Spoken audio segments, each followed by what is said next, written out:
I want to share with you a little bit of Dr. Anyike's bio. And Dr. Anyike, can you pronounce your middle name for me? Hickodili. Hickodili. Hickodili.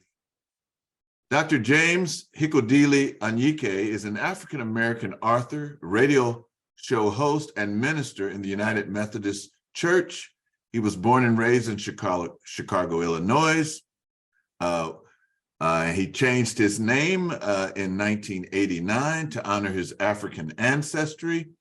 He has a bachelor's degree from Western Illinois University, where he double majored in history and philosophy. He has a master's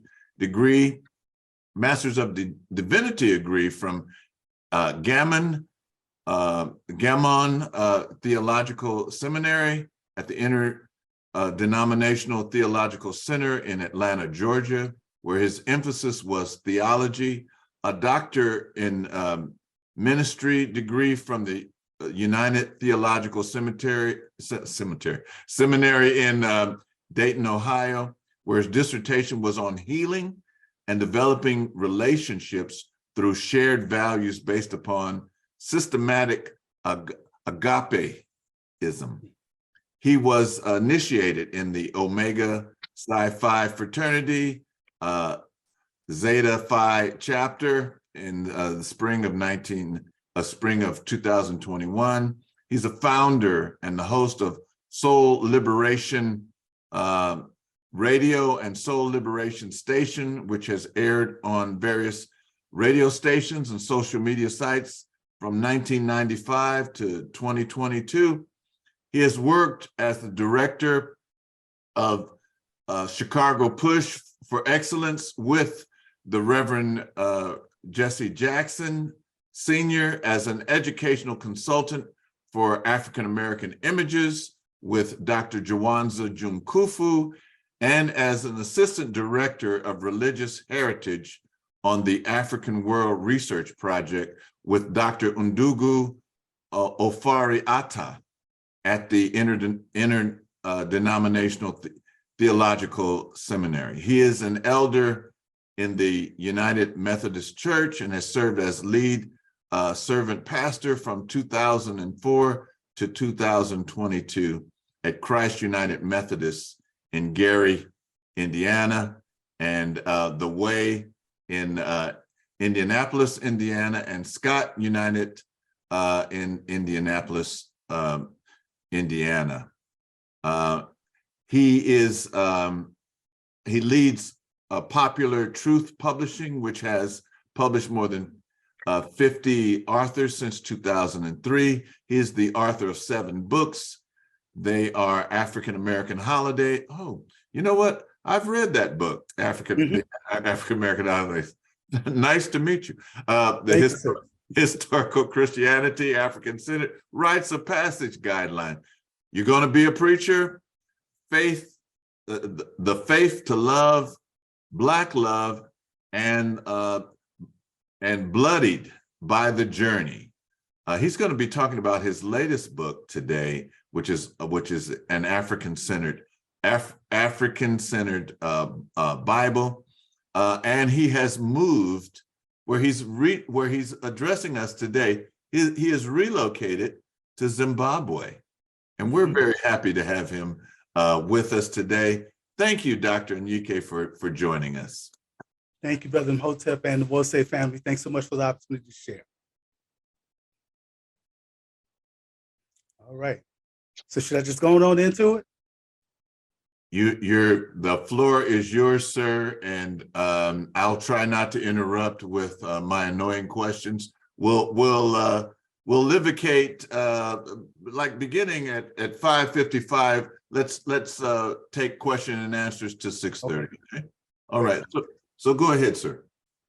And I'm glad that this is my second time being on with Wose Black Knowledge, and I was so pleased with what I experienced last time. And I'm saying I'm going to be more consistent or be consistent in participating on an ongoing basis, and time just seems to slip away. So I now that I'm in Zimbabwe, of course, it's 3 o'clock in the morning here. might make it a little bit harder for me to be on with you regularly, but I will try my best to. Um, since the last time we talked, I have moved to Mutare, Zimbabwe. I moved here actually to first few weeks in Harare, October 28th. And so I've been in Zimbabwe since then. And a lot of people ask, well, how long will you be there? In fact, if I had like $5 for everybody here who's asked me, well, when are you leaving? I could pay rent. Well, I'd be all right. But I tell them, no, I relocated here. And my intent, if the Most High would allow, is to live out the rest of my life on the continent, and possibly and hopefully here in Zimbabwe. Um, but I've made a 4-year commitment to Zimbabwe, and if I, in my time here and my travels, find that I'd rather live out the rest of my life somewhere else after that 4 years, then that might happen. But I'm hoping that this is it. I love Zimbabwe, and I love the people, and I love the possibilities that exist here. And I wanted to uh, complete the preparations for the Kitabu Cha Imani. I wanted to complete the writing or the interpreting of this Afrocentric Bible here on the continent. And I'll say a little bit more about that in a moment. Um, and so this is an exciting time being here, experiencing new things, and experiencing Afrocentrism in a new way. To really be with the people and understand the culture even better than I have before. The other times that I visited the continent, those are short visits, 11 days, 12 days, stuff like that. But to now be here now over, almost a month and a half, it's just so enriching and meaningful. And I'm glad for the receptiveness of the people. The people of Zimbabwe are beautiful people, especially in the area I'm being in Butare, is especially beautiful, both seen and socially. So I'm enjoying myself.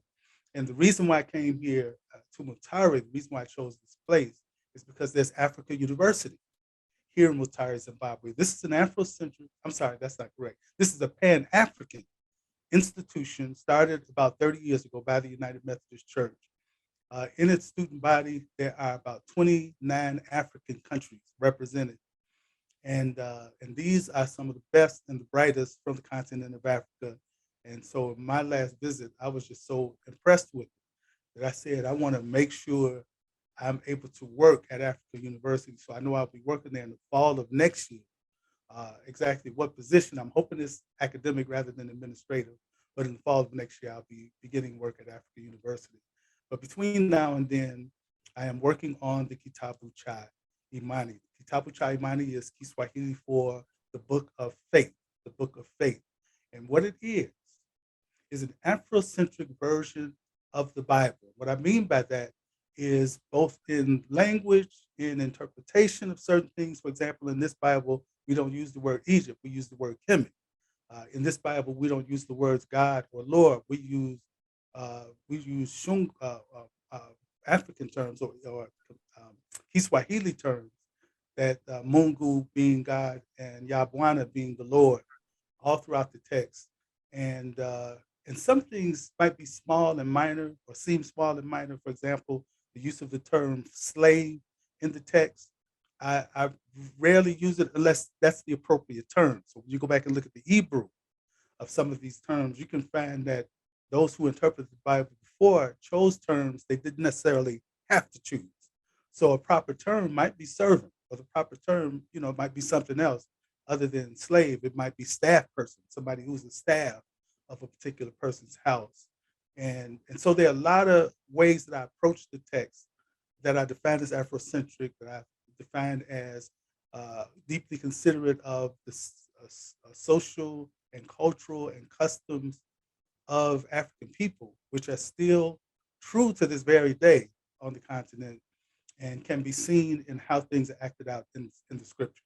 So that's the approach that I'm taking. And this Bible will be out in June of next year. And it will be the only Bible, certainly in modern times, and probably in more than 1,500 years, that was interpreted by an African man. So no other Bibles have been interpreted by Black people in their wholeness, other than this one that I'm doing. So you have a commentary from Pastor Pastor Evans. I can't Tony Evans, I think is his first name. I haven't read it, but I've heard it's good. But it's not a Bible. And you have the African Heritage Study Bible that was published by Dr. James Peebles. James Peebles, close to 20 something years ago, probably close to 25 years ago. And again, that version, if I remember correctly, was a King James version, but it has some really good commentary in it by people like Dr. Kofer and several other key Black theologians and historians. And so this is still different because this is not the King James version or the New Revised Standard version. This is what I call the Kitabu Cha Imani version. So we're adding a new version to our collection of Bible versions. There are over 2,000 different versions of the Bible. And so this will be a rare one because of it being written by an African man and being written on the continent. Most of this Bible will have been written on the continent. And that's important because when you go back and check biblical history, you'll find that the Bible is steeped in African history. You'll find that when you talk about the Pentateuch and the Septuagint, these were texts, especially the Septuagint, was written in Alexandria, Egypt, not in Israel, but in Alexandria, Egypt. When Jesus quoted the scriptures, he was quoting the Septuagint, and so that was written in Alexandria, Egypt, around 20, I think 250. No, that's not right. Well, I think it's about that time, 250 BC. And the New Testament, of course, was also written. The main sources that we have for the New Testament, the three main sources, are all African-based sources. You had it slips my mind the name of it, but the Coptic Church was the main source for the remnants of the Bible that we have today. And so when you talk about the Old Testament, you talk about the New Testament, you're talking about texts that we have today that are steeped in African history and interpretation. So it's important for me to mention, I talked about this in Historical Christianity African Centered, the early church fathers, the main early church fathers were African men. We're talking about St. Augustine, Tertullian, Origen, Cyprian, and several others. These were all African men with African names, with African parentage, who came from African communities. And they were the key ones to interpret the theology of Christianity. A lot of people want to give Constantine the credit for it. I don't understand why, because Constantine only verified and supported what was already happening among African scholars and theologians and ministers. And they are shaping early Christianity, what we call ancient Christianity. And so to do this Bible now is, I think, a natural step. Christianity will be majority African by the year 2035. The majority of Christians in the world will be African, something like 37% by 2035. And we already see the explosive growth of Christianity in various parts of the world, particularly here on the continent, in Asia, in Central America and South America, while at the same time, Christianity in terms of numbers are going down among European people. You go to England, for example, if you go back 100 years, they were at church, about 70% of them at church. But if you come to now, you're talking about less than 20% of people in England who go to church. And a lot of those who do go to church are from Africa or from the Caribbean islands and other places like that. And so I believe that this is necessary. This is a necessary and important step in world history. And it sounds kind of grandiose, but I believe that, when you look at some of the Bibles that are published currently, there was a Bible published, I think about 20 years ago, the Message Bible by Eugene Peterson, which is his interpretation of the text, a very unique poetic interpretation of the text. That Bible is sold more than 2.5 million copies over the years, and has really changed the way some people use the text in the churches. So a lot of churches, a lot of pastors, when they preach, they use the Message Bible. And a lot of people accuse Eugene Peterson of using, taking some liberties with the text. And I don't think they'll be able to make that accusation toward me, but I'm sure they will, because I was very intentional about, interpreting the text in the same spirit and often same language as the original text, as original as we have them. And so this will be somewhat of a poetic. Certainly, the language is very fluid and easy to come off the African tongue, and I anticipate that that it's going to have a big impact. That people are going to be talking about this Bible next year when it comes out, and many churches, I believe, will embrace it. At least I hope that'll be the case. Now, I'm not confused because I know also that a lot of people are uncomfortable when you, from their perspective, mixing Afrocentrism with Christianity. And again, my answer is clear. Christianity is Afrocentric by nature.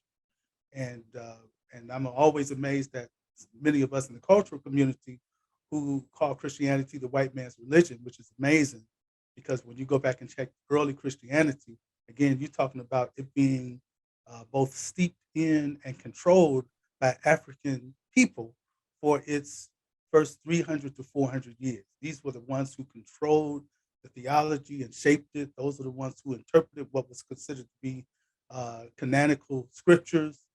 And they were the ones who made the arguments at places like the Council of Nicaea and Constantinople and all those other councils that were held in the early church history, a council at Ephesus. They were the ones who were there arguing one way or the other about Christianity, the theology of it, the interpretation of what scriptures are canonical and what is considered to be heresy and what is not heresy. These were Black folk who were shaping it, and it seems like we just want to ignore that and act as if that is not the case. So there's much more I can say, but I think we'll have a much richer time of sharing if I stop now. Oh, let me say one more thing about the Kitabu Cha Imani.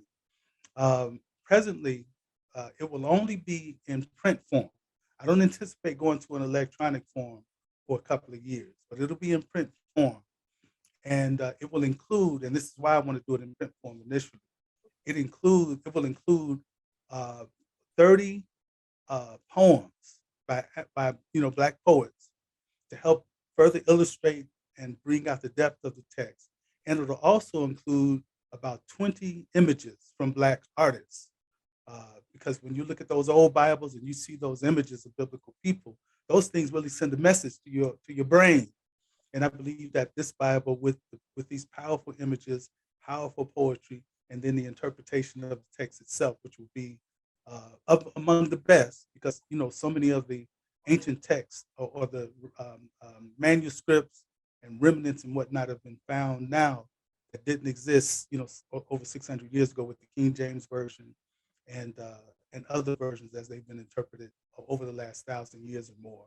So I'm excited about it, and I'm hoping that people will really embrace it. And even now, I do a Bible study every Monday, and I'm using the Kitabu Cha Imani, so that will also give people an opportunity to get a feel the text and what it's saying. So I'm going to stop there and open it up so we can have some dialogue. Before you open it up, I would like to share the image here Sister Judy provided. And this is, can everybody see that? And this is the book that's coming out.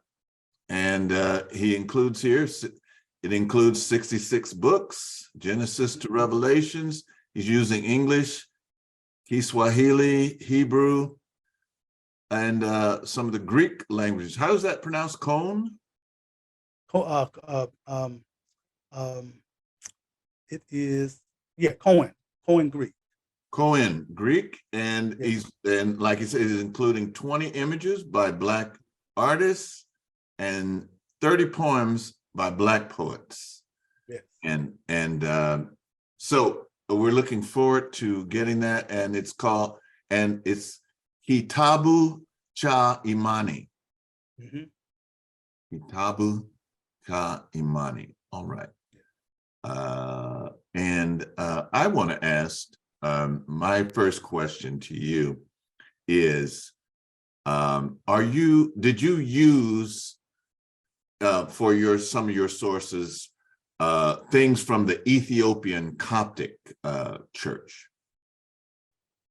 No, and let me explain why. And there's obviously a rich heritage there. In Mhm. fact, among the early sites of what we call ancient Christianity, Ethiopia is certainly a rich site, but people may be surprised that Libya is also a major site for early Christianity. And so when you talk about Ethiopia and the belief that the uh, uh, Ark of the Covenant is in or was in Ethiopia for many years is exciting to consider. And so when you talk about early Christianity and Coptic Christianity, because of course it started in Egypt and it spread to Ethiopia in about the same time frame, you're still talking about the conversations, dialogues, and the development of Christianity that was happening in that region of the world. And so Ethiopia was not separate in terms of the development of Christianity and the biblical text. It was there, a part of it. And so we're not talking about anything different when we talk about using the sources from early Christianity and St. Augustine and Tertullian and Cyprian and all these other guys. So the Ethiopians, as Coptic Christians did, would be diligent in their interpretation of the text, and so they have kept a lot of those texts, and they bound together and they pass them on from one generation to another of these great priests that are trained in interpreting the text and using the text and things of that nature. But they are not the oldest um, sources for the Bible that we have now. And I mentioned those African sources, that those three primary African sources that we base the Bible that we have today on. And so the Ethiopian scriptures are right there along with the other uh, manuscripts of antiquity. And and so it's again an interesting history in terms of how Christianity migrated to Ethiopia right there in that same time frame. But there's I wouldn't say there's like a Bible. I've seen people post on their Facebook pages. This is the oldest Bible. They show this picture, this old Ethiopian Bible. Well, it's not necessarily true. It might have been put together 1,000 years ago or 700 years ago, and not back in antiquity. And if you look closer at the information that is shared about those different Bibles, you'll see that that's the case. All right. Thank you for answering that. We have a question. Brother Keaty, go ahead and take yourself off mute, sir, and answer your question. Unmuted now. Great presentation. Thank you for bringing this information.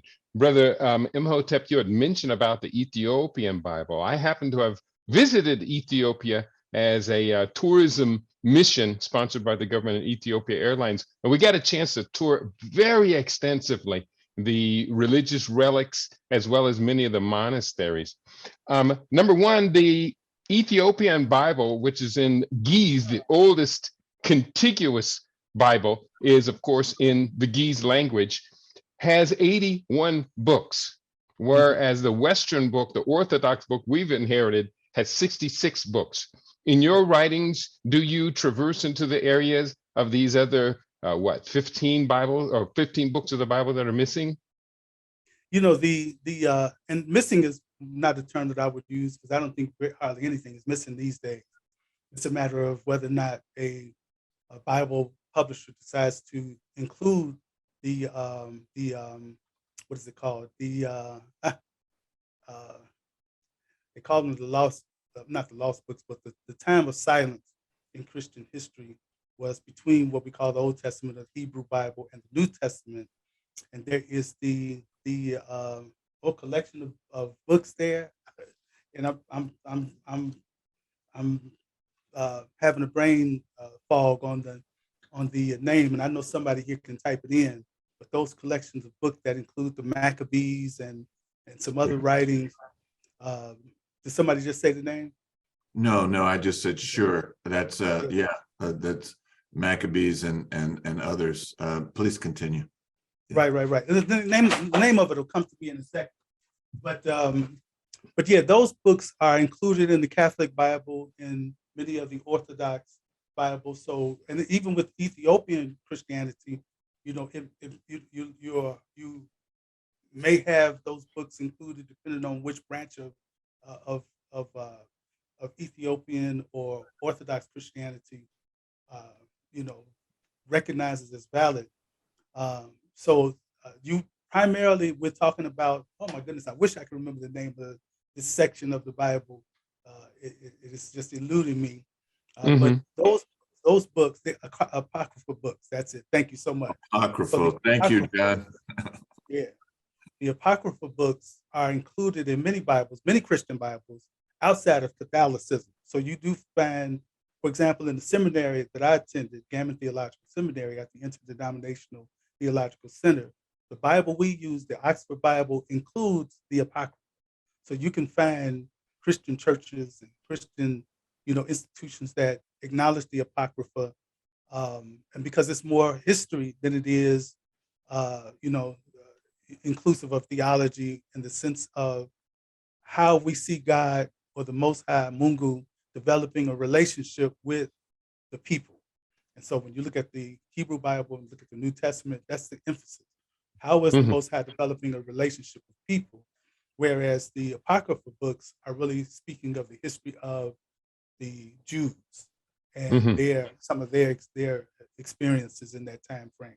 So that's what you see in the Ethiopian Bible, the Apocryphal books, and they may have one or two other books that were at different points in Christianity recognized as authentic and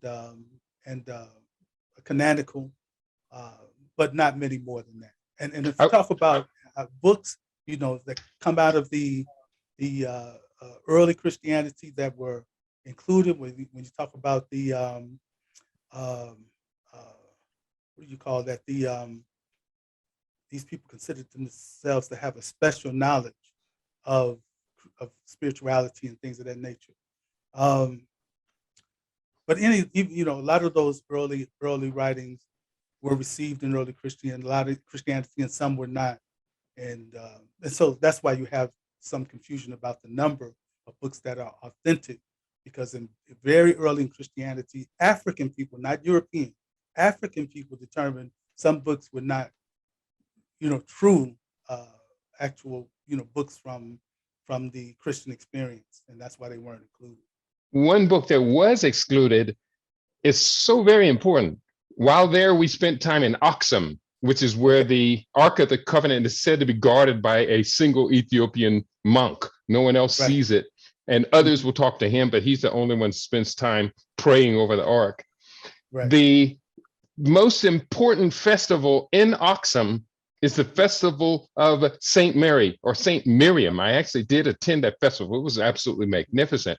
But they document the writings of the Bible in pictographs across the monasteries and temples across the country.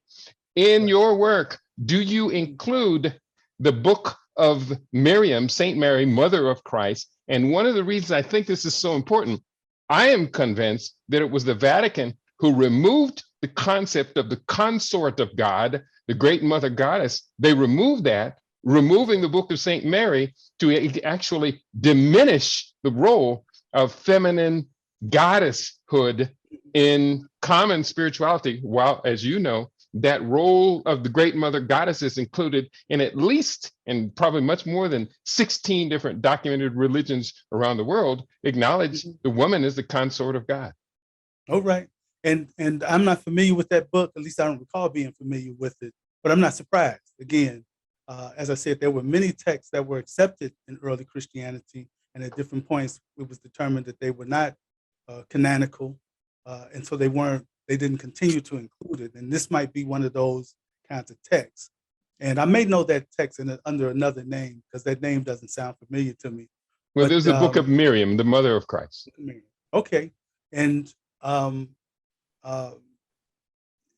what's interesting is even if that particular book is not included, when you talk about the Christian text, you still see the prominent role of Mary in both the text and the prominent role of the feminine aspect of God.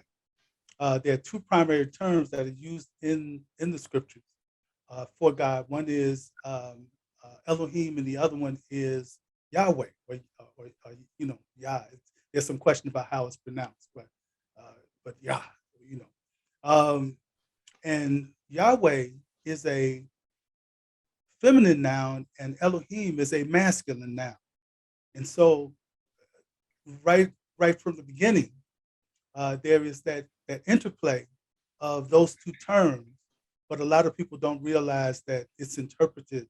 Those are, like I said, a masculine noun for Yahweh and a feminine noun for Elohim.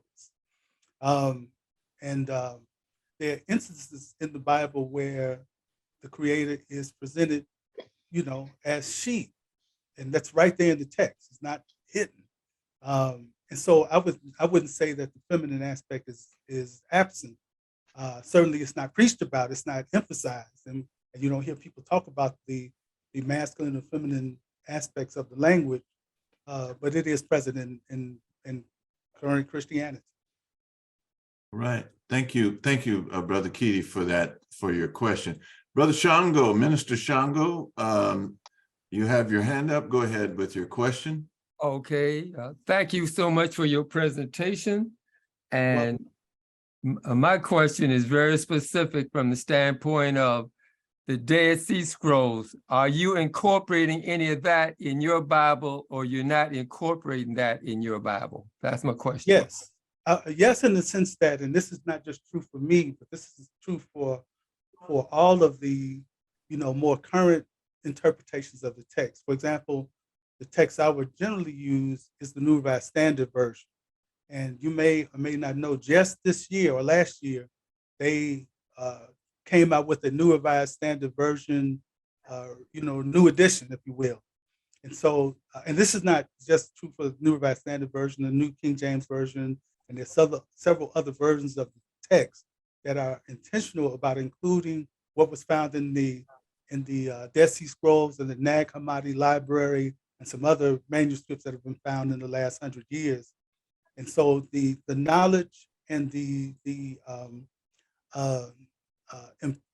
important, I won't say differences or deviations, but I guess you could say just aspects of those particular texts. Some things that were not included in earlier versions of the Bible are now included in your more current versions of the Bible. And so what I'm saying is the answer is clearly yes. And there's nothing, to the best of my knowledge, nothing being hidden. In other words, there was nothing found in the Dead Sea Scrolls or the Nag Hammadi Library that was considered controversial and needed to be squelched by any particular major church body. Those things have been integrated in because there's a great deal of competition. That's the other thing among Bible publishers. They don't want to be accused of not, honoring the text. They want to be authentic in what was biblical, over the years. And certainly when they find these ancient manuscripts, then they mix that right on in and keep right on rolling. All right. Brother Katabasi has his hand up. Go ahead, Brother Katabasi. Good evening, everyone, and good evening to you, Dr. Njiki. My question is, in your translations, what version or what translation of the Bible did you use? My understanding is Greek is the oldest. In English, reflective of somewhat of maybe the 11th or 12th translation. So what translation did you use and incorporating your various upgrades and reinterpretations? Right. Again, that's a good question. And you mentioned the Greek. And the first Greek translation of the Bible, oh goodness, I'm not gonna get the year right, but I want to say it was about 600 CE or AD. And the first Latin, no, I'm getting it mixed up. I'm getting it back. The first Latin version was about 600. And no, that's not right. Yeah, Jerome did Latin after the Greek. Latin is after the Greek. Okay, so yeah, Jerome did the Latin version in about 900 or 1000 CE, if I remember correctly, and that was one of the first major translations of the text that was presented.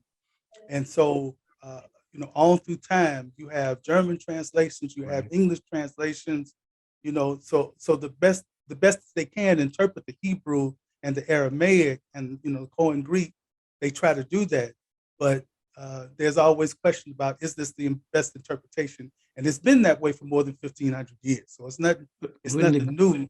Wouldn't the Greek be primarily your best text? That's the first version that came out. Yeah, the Septuagint that I mentioned earlier was written in Greek and spoken in Koine Greek. Again, let me say it this way. There are no actual existing copies of any of the biblical books. So you can't go and find either a whole copy of Isaiah or even a fragment of the original Isaiah. You have copies of copies of copies of copies that have taken place over thousands of years. And that includes from the Septuagint up into the more modern times. And so it's not that you can use Greek or use Aramaic or even use Coptic, because all these fragments that we have now are long after those periods. The Coptic are among the most ancient and still existing forms of those ancient manuscripts. So all of the Greek that we're talking about was at some point interpreted into Coptic, or what we call the Kemetic, Kemetic interpretation of those languages. And they kind of, take those different fragments and pieces and look at different manuscripts and try to gauge what was actually being said. What can we really say was trying to be interpreted? And so there's no actual Greek documents remaining. No, there aren't. None of the original or even the older manuscripts. And I want to say the oldest manuscripts we have are from the 2nd century CE. So all of the more up-to-date stuff, if you want to use that language, is really from African sources. But that's not, let's also say this, and this is important. When you talk about the ancient Jewish scholars from before the time of Christ, and even the African scholars after Christ, these people were very diligent and specific and intentional about how they interpreted the text. They had to interpret it exactly the way it was presented, and not try to make something different, or change something. And so that intention to be painstaking in their interpretations continued on into the time of the Coptic writings. And so we are very confident. And even when they find these old manuscripts, like the Dead Sea Scrolls, they always give validation to the ways that the texts were interpreted. Well, I'm thinking that there was some encouragement in the very beginning. It was not the Greeks that called for the writing of the Bible. Yeah, when we talk Greek about had a mandate that a Bible would be written. Right. Okay. Right. So, there was some encouragement at that point, because I would assume that, these people were probably a lot of them were probably under some form of oppression at that time. Well, And I mean, when we talk about Jews, they were consistently under oppression all the time of their early history and into the time of Christ. right, the Hellenized Jews were very much, set upon. Right. But it's my understanding they were some of the chief writers. Mhm. So you're satisfied that the philosophies and the stories that emanate from the Bible can be enhanced by your translation, and has use and service in the lives of African people today? Absolutely, because again, when you talk about ancient um, uh, Judaism or Hebrews or Israelites, you're talking about Black people. When you talk about the times of Yeshua, Jesus the Christ, and you talk about early Christianity, all the way up until the 3rd and 4th century of early Christianity, again, you're talking about Black scholars and theologians and others who helped to shape the text and the interpretation of the theology and guard what was supposed to be or considered to be authentic or canonical, and protected from what was considered to be heresy. I see. And so it was after Constantine that you begin to have the European influence. And again, all the European could do is take what was already done, and they may change some things. And I talked about certain words that were chosen to be used in interpreting the text that didn't necessarily have to be used in the King James Version, and maybe even in the Latin version. I'm not sure because I don't know Latin. But Right. the good thing is you have so many wonderful books that help you see what was actually happening and how certain terms were interpreted from one person to the next. And let me read this section. This is from Historical Christianity, African Centered, which I wrote quite a few years ago, but I've updated it through the years. And this is the section that's talking about the preserving of the scriptures. And so I say here, it is also true that the translating of the original manuscripts was done in Africa. The 39 Old Testament books were first translated and compiled from different Hebrew writings in Alexandria, Egypt. This compilation became known as the Septuagint, which is interpreted as 70. According to tradition, around 250 BCE, so I got that date right, 72 Jewish scholars met in Alexandria, Egypt for 72 days to translate the Pentateuch, the first 5 books of the Old Testament, into Koine, a vernacular of Greek. However, it took more than 200 years for Alexandrian Jews to translate all of the Hebrew writings. And I should also mention, not only were there Hebrew writings, but there was also oral tradition. That was a major part of how the text was passed on. So the 27 New Testament books were first listed in today's familiar order, Matthew through Revelation, by Athanasius, Bishop of Alexandria, Egypt, in 367 CE. Between 375 and 395, the New Testament books were translated into Coptic, the Coptic language, common in Greek in Egypt or Kemet, by Kemetic monks. This language was developed by transliterating Egyptian sounds into the Greek alphabet and by adding 7 Egyptian alphabets for sounds not represented in the Greek letters. The Coptic translation of the New Testament were written specifically for large Egyptian Christian population.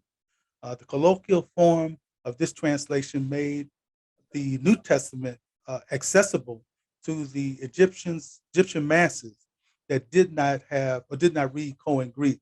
And so today, it's unfortunate and interesting to me that many of our Black churches hold so dearly to the King James Version, as if God, spoke with thee and thou and ye and yea and all that kind of stuff, or Jesus spoke that way, and that wasn't the case. But we hold to it, and we don't feel like something is real spiritual, and unless we throw a thou in there, right, or ye, right. And we are missing out on the beauty of the text and a language, the way that we commonly speak, which I think is so deep. We're missing out on that. And so to do this text will open it up so that people can really read it and understand it. I have a question, Dr. Anyike. So you're in Zimbabwe. Do you have plans to translate your book into Shona or Ndebele? No, I don't know Shona or Ndebele. I'm learning. I've learned a few words of Shona. I don't. Ndebele is in another section of the country. So most of the people in this region speak Shona. Um, Do they but speak? that's not. Is Kiswahili spoken in some certain places in Zimbabwe? You know what? There's some words that sound like Kiswahili words. I don't know if they have the same interpretation, but my guess would be no.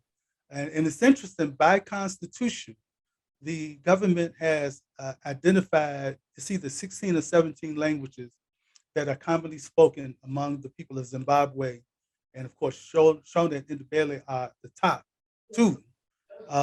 But I don't believe that Kiswahili is one of those languages. I've never seen or heard anything to indicate that. Mhm, mhm, mhm.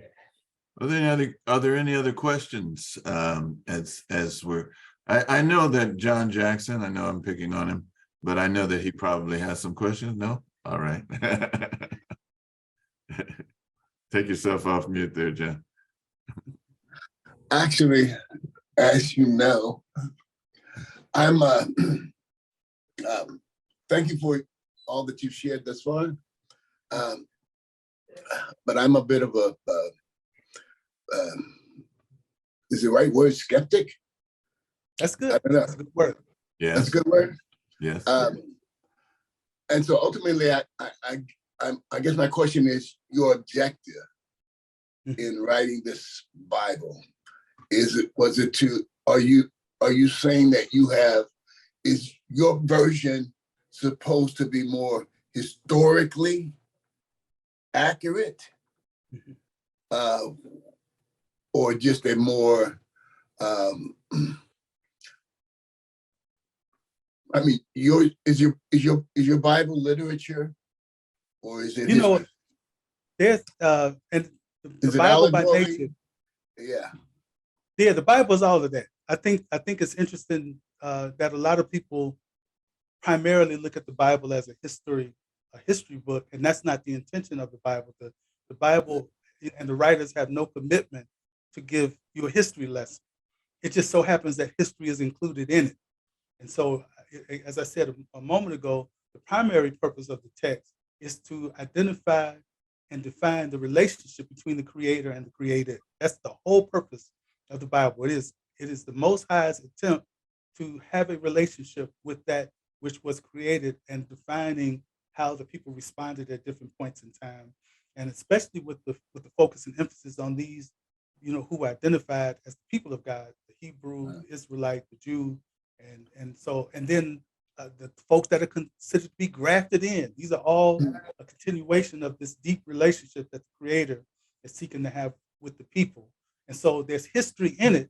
And the interesting thing too is there have been thousands and thousands of archaeological finds that validate the historical aspects of the text.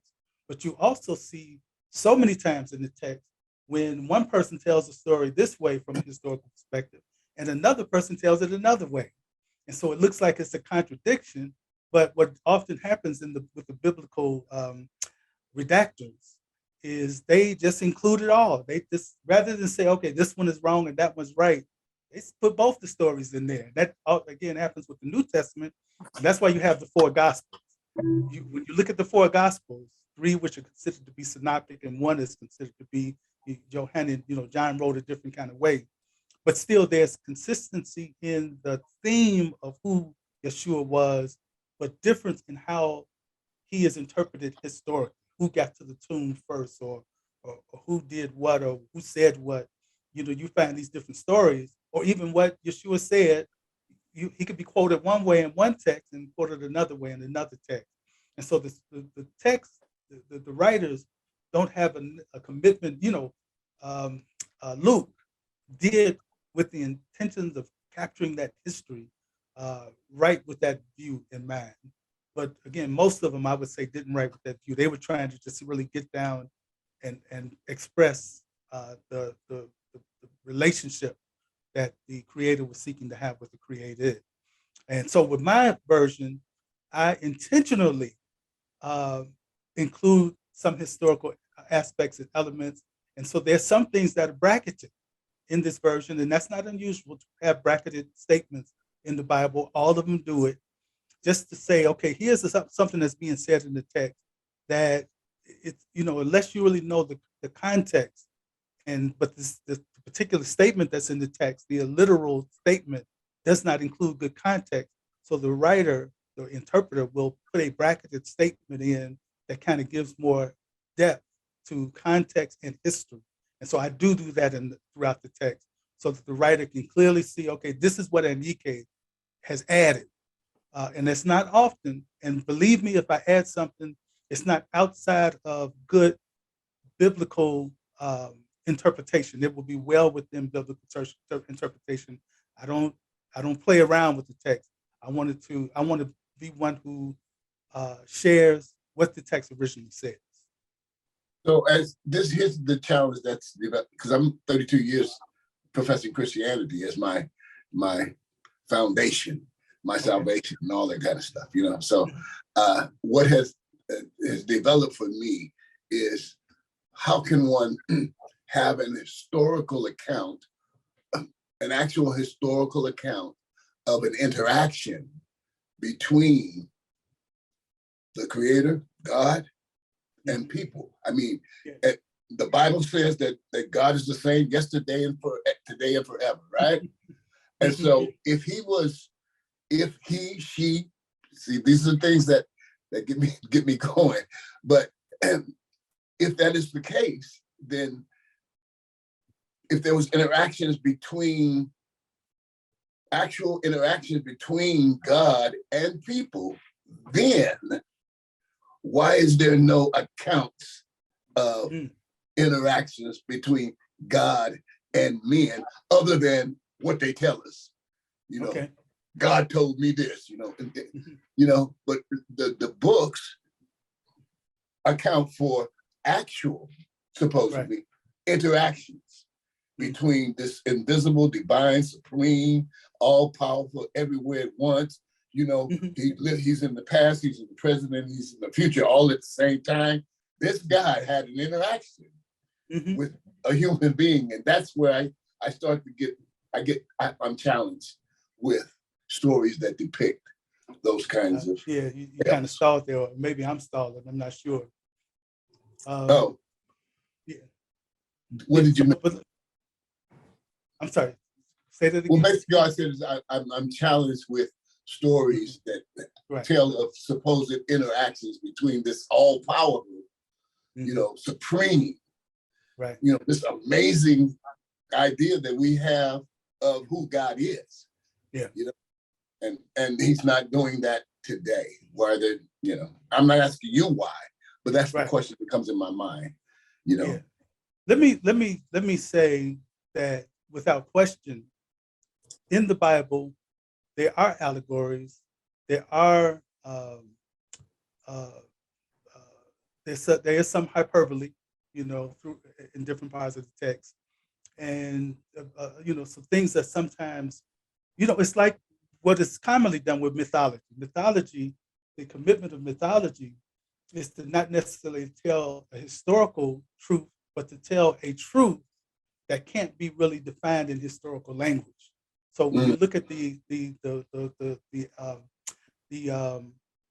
Kemetic story, and all of the things that center around Asar, Set, and so forth, did those things actually happen, or are these metaphors and mythologies that help to explain a deeper truth that can't necessarily be conveyed by what happened historically?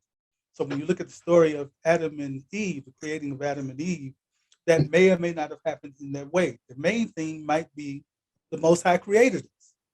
And this is just the way we can boil this thing down and define how we were created, to say there was Adam, and the term Adam means red earth, and was used to define all of humanity. So one of the key terms that interpret the word Adam is humanity.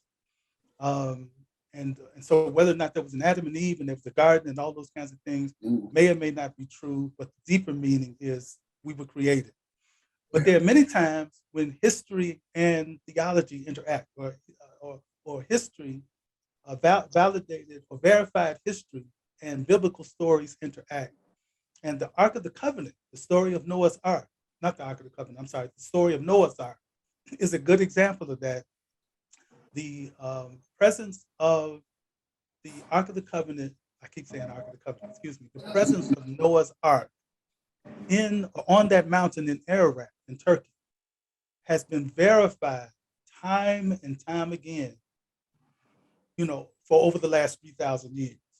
And so there's been wonderful, archaeological evidence of the fact that this big boat is sitting up on this mountain. Now, how it got there and whether or not it's the story of Gilgamesh or Ark of, Noah's Ark or what, but the point is there's this historical evidence that can be interpreted as this is what the Bible is talking about. And if you go to if you go to Israel today, you'll find that these stories about, okay, at this location, this is where Jesus fed 5,000. Those kinds of stories have been told over and over again for the last 2,000 years. So we're not talking about stories that were abandoned at some point. Those local people held on to those stories and have passed them down for over 2,000 years. And so again, you have this, now whether or not this is actually the site where, Moses was buried, or whether or not, all those kinds of things. Some things can be verified and some things can't. And there are also wonderful instances when we see in Kemetic history and base release and in what's the term I'm looking for? The Kemetic writing. Medunetu. No, not just Medunetu. I'm not actually hieroglyphs. You see some things that seem to, again, allude to the stories of the Bible in terms of how they are presented in the hieroglyphs. So again, history and biblical story do intersect in many different wonderful ways. And we're finding out more and more from an archaeological perspective what those points are. And it's exciting to observe.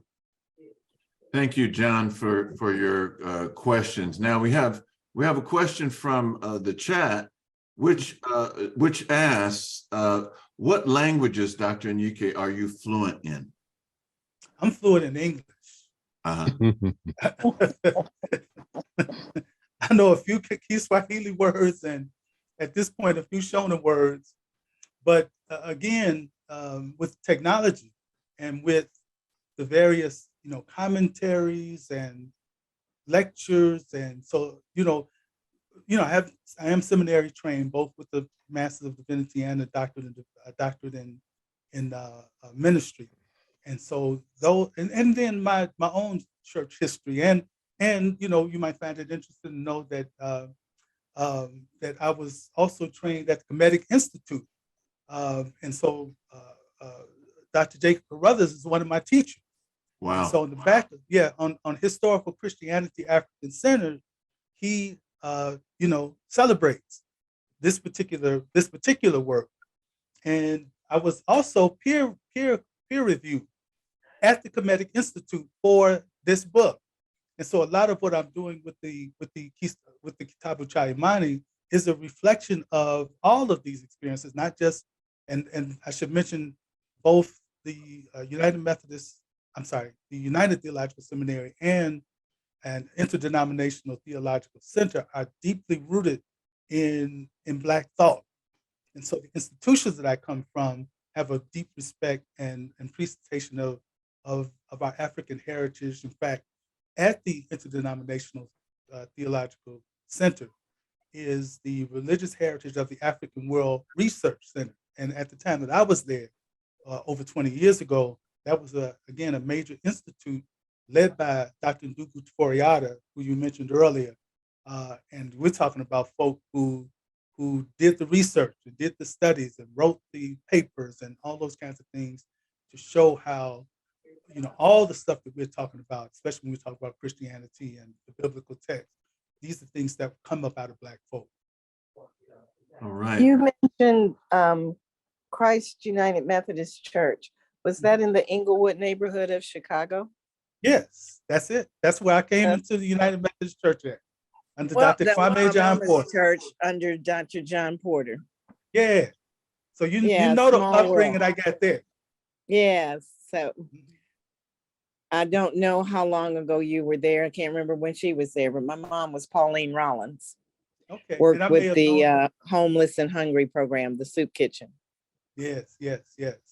I was there from 92, and then when Dr. Porter was moved to, well, rather he retired, but then took on fellowship, United Methodist Church. I moved with him to that church and was one of his assistant pastors. Okay. Yeah, I think mom was already gone by then. Right. And Away from Dr. the Porter church. also, okay, and Dr. Porter is also a key source. He's my father in the ministry. And so I know you know, but many may not know the rich commitment to Afrocentrism that Dr. Porter brought with him. That's why I was attracted to the United Methodist Church, because I went to him for one purpose and ended up saying, hey man, I need to hang around this guy. And I'm a United Methodist pastor and been in the denomination for quite a few years. But Dr. Porter, and there are so many others, he wasn't the only one who understand the history, understand the biblical interpretation, understand the Afrocentric aspects and nature of Christianity, and he honored it. So much so that the I guess you can call it unofficial name for Christ United Methodist Church was Christ Apostolic Afrocentric United Methodist Church. Right. Yes. So that's how that church was identified. And so Dr. Porter again is a key piece of the foundation of who I am. Okay. Oh. That's good to know. I'm Yeah. sure he would be happy. Thank you. All right. Thank you, Sister Celeste. Brother Keedy, go ahead with your question, sir. And then Minister Shango. Yeah. I have been looking at the story of the Exodus, Moses and all that for a number of years. And I just leave it directly to you. Is the story of the Exodus, is it history or is it mythology? Interesting. I would, just coming off the top of my head, I think it's probably more history than mythology or theology.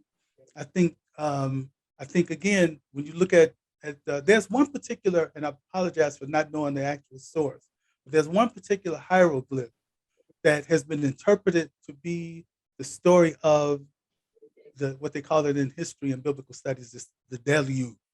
And so there's a story that shows or recreates the a point when the Egyptian or the Kemetic soldiers were pursuing the Hebrews and were drowned in the sea. And it's just not real important to mention, but it's good to know. Over the years, biblical scholars have come to understand that the Red Sea and the Sea of Reeds are two different things. So you might see in your Bible the Red Sea, but you might see in other Bibles the sea by itself, or the Sea of Reeds, because that's the more authentic and accurate interpretation. These are two different bodies of water. The Sea of Reeds is a shorter body of water, but again, this is the sea that they were able to cross, and it's supposed to be the place where all of these Kemetic soldiers were drowned. So the combination of an understanding of the geography of the land, these particular hieroglyphs that seem to tell the story, and the oral tradition, the oral stories that have been told, through the years, I think are good historical evidences of the authenticity of the story. Because you don't go back to those time frames and find where people say, well, these folk never came here, or this thing that these Jews are saying didn't happen. You don't even see any of the Kemetic writers at any point saying, or at least not that I know of, saying that this never happened. And that's not just true for the Old Testament stories. That's true for the New Testament. When you go back to the time of Yeshua and the people who were writing, you didn't see anybody write, he didn't exist. It was all fabricated. This was made up. Who is this Yeshua they talking about? No, what you see is them tell the story of that they heard. They talk about the miracles. They talk about the way that those who were disciples of Yeshua, responded and existed in society at that time. So you don't have any sources of that time that say this did not happen or these things did not exist. And so that would be my best answer. If I knew a little bit more, I could probably come up with a better answer. But I think that's what I can say with confidence. All right, thank you, Brother Keedy. And now we have Minister Shango, Sister Judy, and then Brother John. Go ahead. My brother, as I'm sitting here listening to you, you're driving me into the myths. And by going deep into the weeds with the myth, I'm wondering how much of the myths are you bringing into your Bible? For instance, are you characterizing Adam's first wife, Lilith? Do you mention her in your Genesis, or you don't cover his first wife, Adam's first wife? Yeah, I've looked into this and I can't see, what I would consider to be a valid historical source or biblical source for the existence of Lilith. And so that's why I would question the credibility of that statement.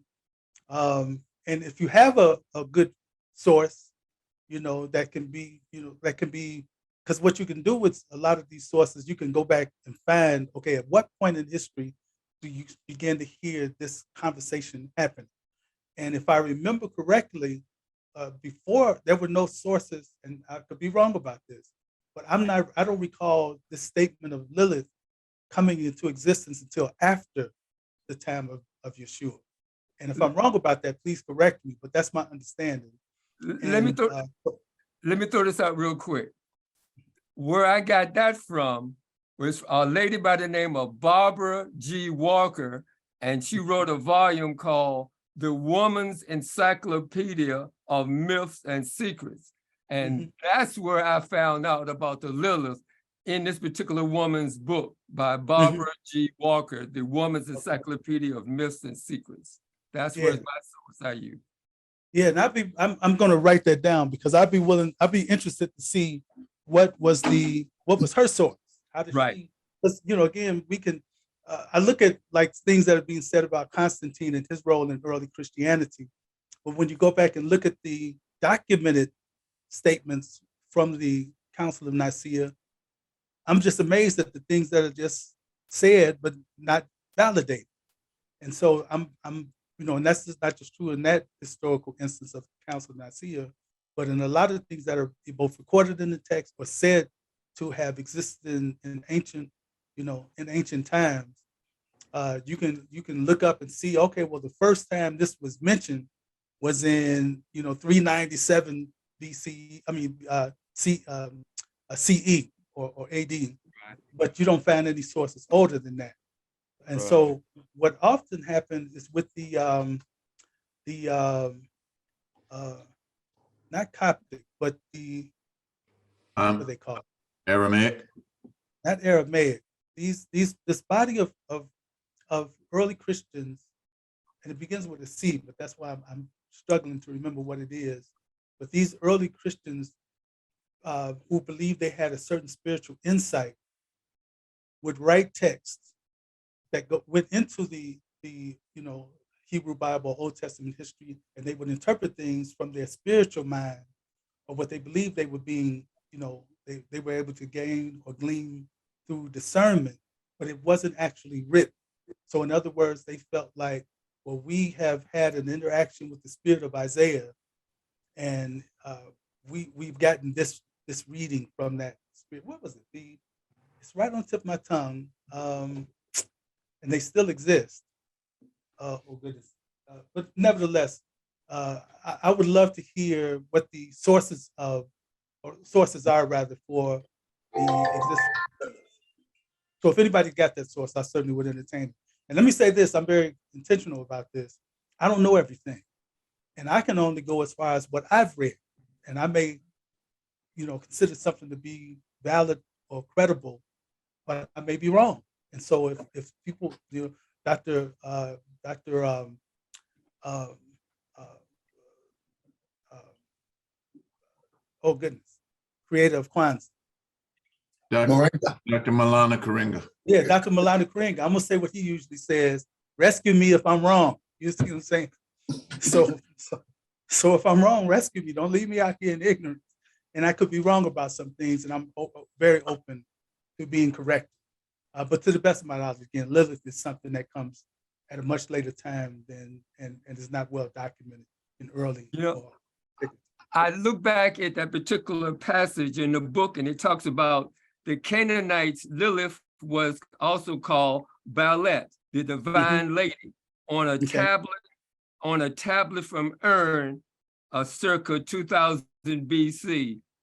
And 2000 BC, right? She was on an urn that was found on a tablet. Yeah, and the Canaanites were quite well known for female deities, and so she might be more Canaanite than she is Hebrew. Okay. And so or from that particular strain of history, and I wouldn't be surprised at that at all. So they may have superimposed her on the biblical story when she really wasn't there originally. All right. Thank you.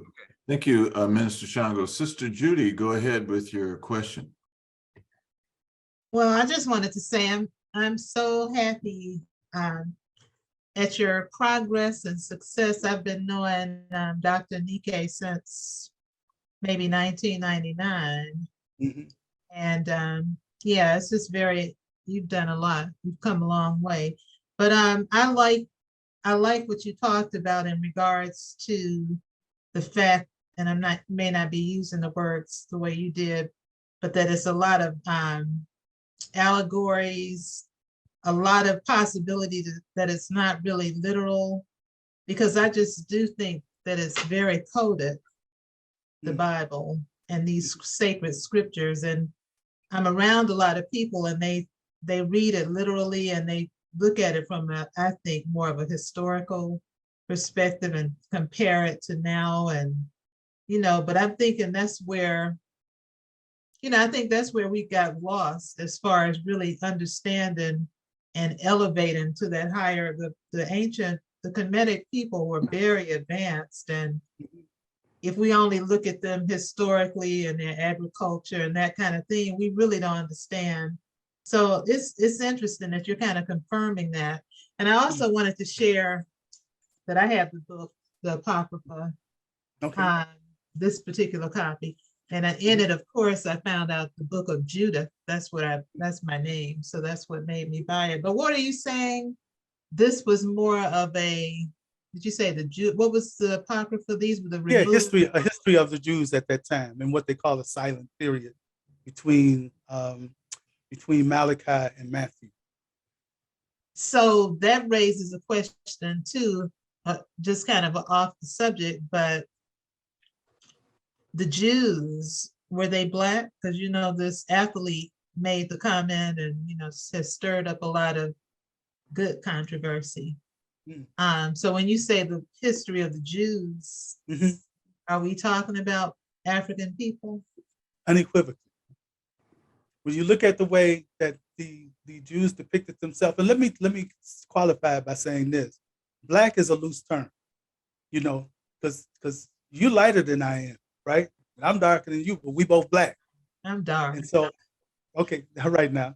And so, when you go back to the ways that Jews were represented in the text of those times, you see that they were considered to be a cousin to the Egyptian people. And again, a lot of people get confused by who's there now, who's there in Israel, who's there in Egypt now, the complexion of the people. And they assume these were the same people who were there 2,000 years ago, and this is not true.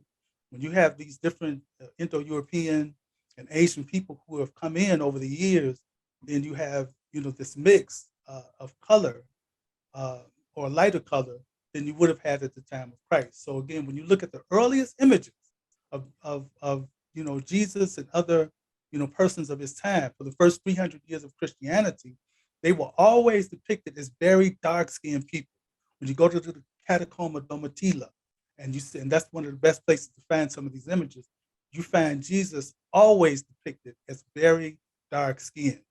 In the scriptures, there's a story that's told, I believe, in the book of Acts, where a particular Roman soldier asked Paul, "Aren't you that Egyptian that led that insurrection and got all those people killed?" And Paul had to respond, "I'm not an Egyptian, I'm a Jew." And so again, what was it that the soldier saw when he looked at this Kemetic, or rather this Hebrew man or Jewish man, and said, "Aren't you that Kemite? Aren't you that Egyptian?" And he had to verbally say, "No, I'm not that." And so, from again a historical perspective, from the ways that they presented themselves, both in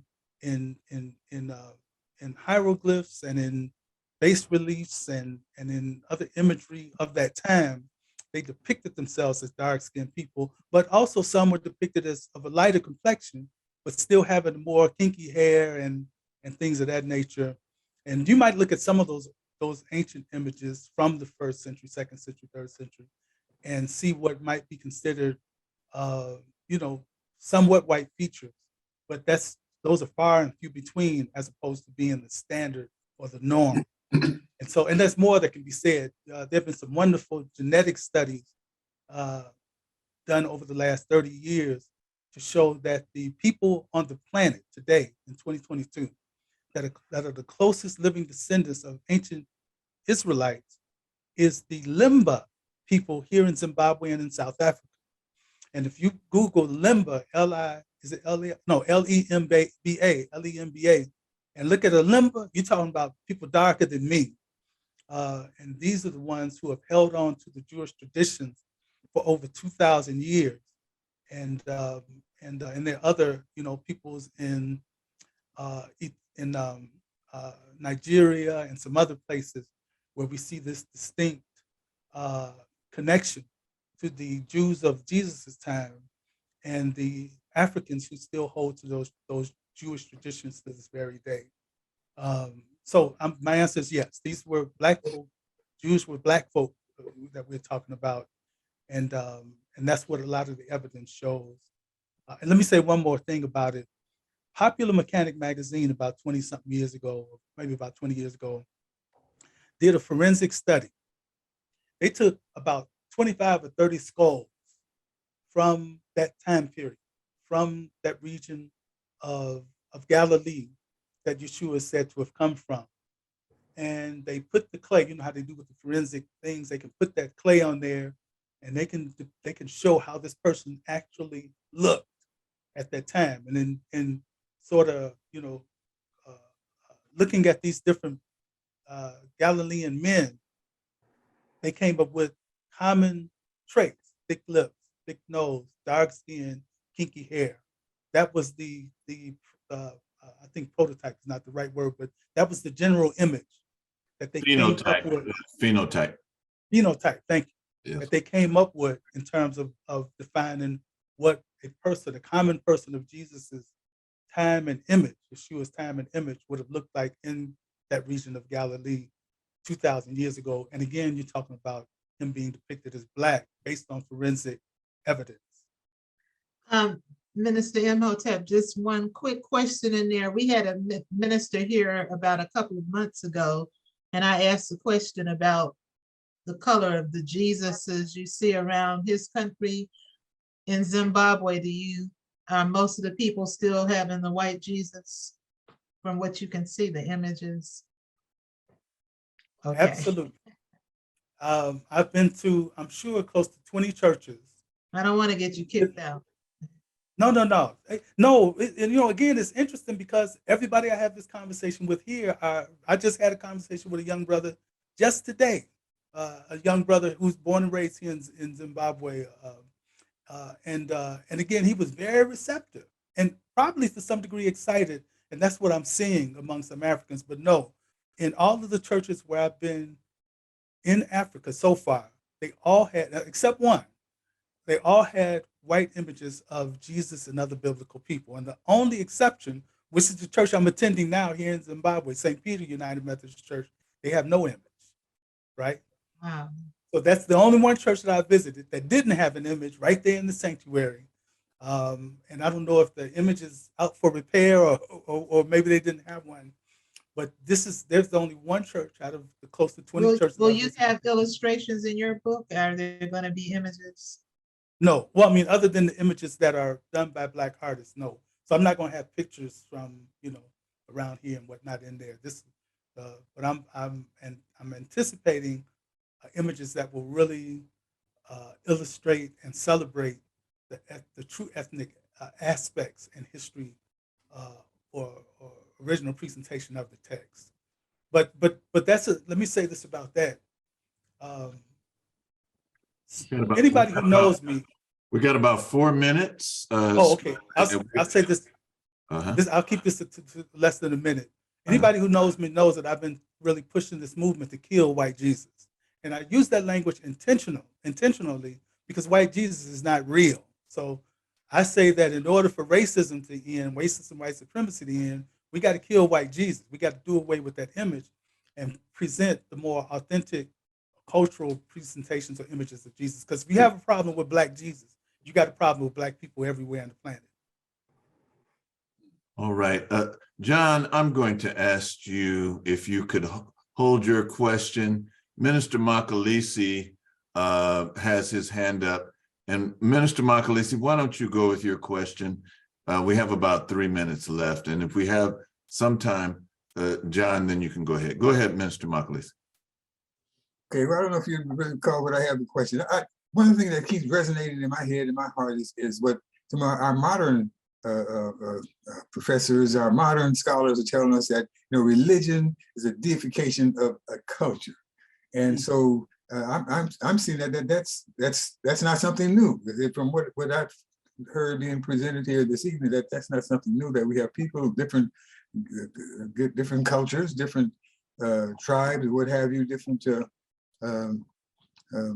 locations, and they somehow, with the force that we nobody, as far as I know, that had direct contact, and we can identify who the Most High and what the Most High is, but they develop their own perceptions about it, and then they do all they can in every way they can to spread it as far and wide and as powerfully as they can, and we are like Brother James has just said, we're about to endeavoring to destroy the grip, to destroy the lies of Caucasian robbery, Caucasian oppression, spiritual oppression and genocidal oppression of ourselves and our people.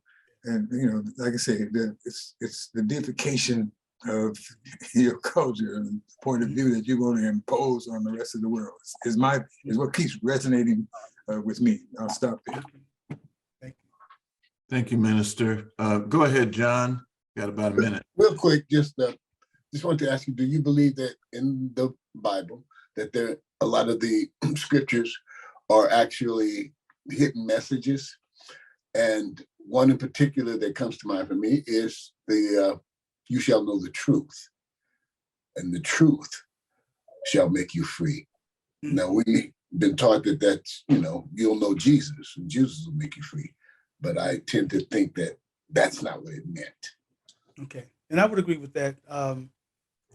Let me say it this way, and this is the shortest answer I can give to that question. There's throughout the text this phrase called the word, the word. So the word shows up at different times, says certain things, does certain things. So it's not just a concept, it actually becomes an entity. And so I would say that the messages that are there are hidden in what we call the word. And so you might have the written word, which is the Bible. You might have the preached word, which is the sermon. And you might have the word that comes, the prophetic word that comes just from people you see on the street who say something that is deep, so deep that it hits you to the core of your being. And that was beyond them. And sometimes children speak to us that way. Some comes from the mouth of a child that is that deep. So I would say that the hidden messages are opened up to us on a spiritual level through the Spirit, through our committing ourselves to understanding the text and committing ourselves to being the children of the Most High that we are called to be. All right, thank you. Thank you, everyone, for your participation. I just want to add this little part to it. And in any interpretation of scriptures or things of that nature, there's a literal part, there's a historical part, there's a cosmological part, there's a symbolic metaphysical part, there's a mythological allegorical part, there's an anatomical part, and there's an anagonical part. So you can look at it from all of those areas, and it's like the 5 blind men describing an elephant wherever one is. So one looks at the anatomical part, they look at Jesus and Mary and Joseph as the pineal gland and the pituitary gland. There's a book on that. So there are many different, there's an astrological interpretation, there's all of those things combined to make a whole. And so we have to say, which part do we want to examine to go further. I want to thank you so much, Dr. Anyike, for staying up. What time is it now in Zimbabwe? 4:32. 4:32 in the Yeah. morning. Thank you. Get some rest.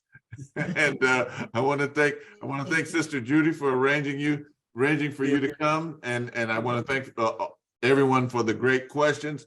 Brothers, we have to leave. Can I interject this real quick, 30 seconds? Yeah.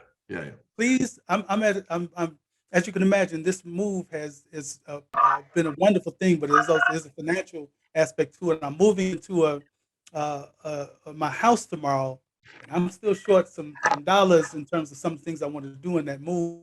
But if you order your Kitabu with the image that you showed earlier, you can get it for $25. It won't come until June, but you can pre-order it for $25 now, and that would be with a $4 shipping fee. So $29, and you'll have the Kitabu, first edition signed when it comes out in June. So please push that. We can use those dollars right now. So Okay, we're gonna do that. We're gonna push that. I want to close with this song by Steel Pulse, and it's called "This Is Not the King James Version." All right. And while we're listening to the song, can you post how we can order the book again, please? In the chat? It's in the chat. It's in the chat at the top. But I missed the early part. I don't think I got. Okay. Sorry. I'll make sure you get it, Amadi. Thank you, my brother.